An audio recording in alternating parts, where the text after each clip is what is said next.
Haritası, pergeli, pusulası her daim hazırında, yanında Mustafa Kemal Paşa'nın. Karış karış biliyor devletin hüküm sürdüğü toprakları. Bir cephede ayaklanma mı ya da savaş mı var?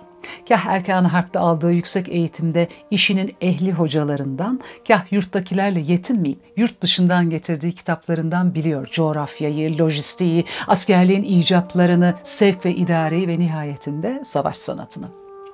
Bu sanatın inceliklerini eğitim hayatındaki pek çok hocadan öğreniyor elbette, ama en çok da 2. Abdülhamit'in Alman kralı Wilhelm'den ricası üzerine askeri okullar müfettişi olarak İstanbul'a gönderilen Prusya kökenli binbaşı Kolmar von der Goltz Paşa'nın anlattıklarını not ediyor genç Mustafa Kemal. Goltz Paşa'nın Ordu Millet kitabı Avrupa'da büyük yankı uyandırmış. Kitabının bir yerinde iyi bir ordu kurulmasına katkısı olan etkenlerin en etkilisi kuşkusuz doğrudan başındaki yöneticinin etkisidir demiş Paşa. İyi bir subayın askeri olduğu kadar bilimsel ve kültürel eğitimden de geçmesi gerektiğini vurgulamış satırlarında. Bir komutanın askerleri üzerinde eğitim ve öğretim yoluyla, zekasıyla ve karakteriyle otorite kurması gerektiğini anlatmış kitabında. Vatanı için kendini hiçe sayan, kendi hayatını bu uğurda feda etmekten korkmayan subayın makbul olduğunu, üstün kumandanlık anlayışının mükemmel ahlaka, zekaya ve özel yeteneğe sahip olmakla gelişebileceğini öğretmiş öğrencilerine.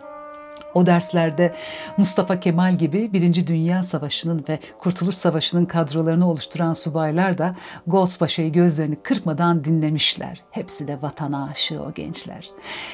Bilmek önemlidir ama önderlik hem bilgi hem de eylem gerektirir ve eylem işin en zor tarafıdır diyor Goltz Paşa. Kumandanlıkta en önemli şey sorumluluk almaktır. Bunun için de sağlam bir iradeye ve cesarete ihtiyaç vardır. Yaratıcılık, cesaret, tutku, nam, onur, azmi besler diyerek de Prusya kökenli savaş teorisyeni Clausewitz'in öğretilerine kitabında yer vermiş.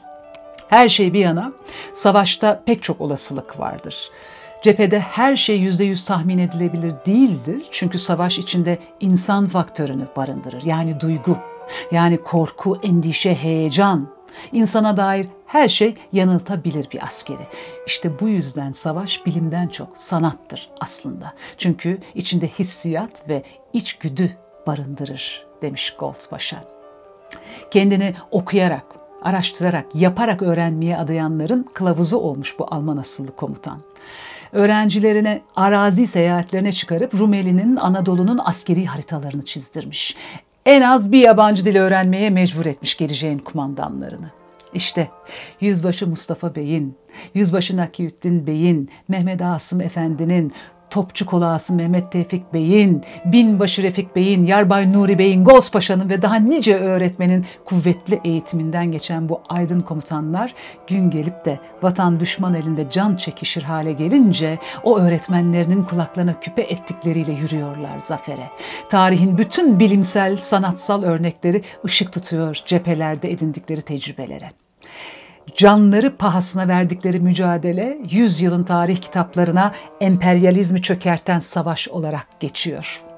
Türklerin Kurtuluş Savaşı iyi lider, iyi komutan olmak ve milleti ordu yapmak becerisini eğitiminden, zekasından, onurundan ve tutkusundan alan aydın Türk subayları sayesinde kazanılıyor. Ve işte o savaşın sonunda 2 Eylül 1922'de İngilizlerin büyük umut bağladıkları ancak yakıp yıkmaktan, cana kıymaktan başka bir işe yaramayan, ne kendine ne de İngilizlere bir hayrı dokunan Yunan kuvvetleri geri çekiliyor. Yunan general, subay ve erlerinin bir bölümü Uşak'ta teslim oluyorlar. Esir alınanlar içinde Yunan ordusu başkomutanı General Trikopis de var. Başkomutan Trikopis bitkin ve küskün. Hep birlikte Mustafa Kemal Paşa'nın huzuruna çıkarılıyorlar. Onların perişan vaziyetini gören paşa centilmence karşılıyor hepsini ve üzülmeyiniz diyor komutanlara. Tarihte buna benzer yenilgilerin pek çok örneği yaşanmıştır. Eğer sizler görevinizi yaptığınıza inanıyorsanız vicdanen rahat olmalısınız zaten diyerek teselli ediyor mağlup komutanları. Trikopis son derece üzgün, asi. Ben askeri vazifemi tamamen yaptığıma inanıyorum ama asıl vazifemi yerine getiremedim diyerek intihar edecektim, edemedim demeye getiriyor. Mustafa Kemal Paşa, o size ait bir düşüncedir diyerek başkomutanı kendi vicdanı ile baş başa bırakıyor ama sormadan da edemiyor.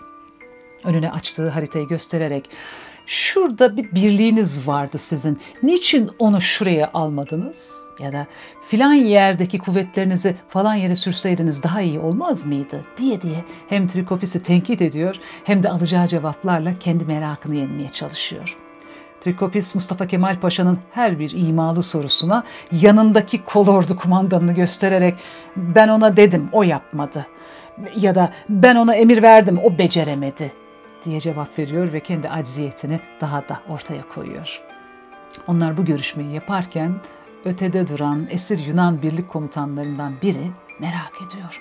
Bu bilgisiyle, görgüsüyle, tavrıyla kendi komutanlarına hiç benzemeyen komutan kimin nesidir acaba? Hemen yanı başındaki Türk subayına soruyor.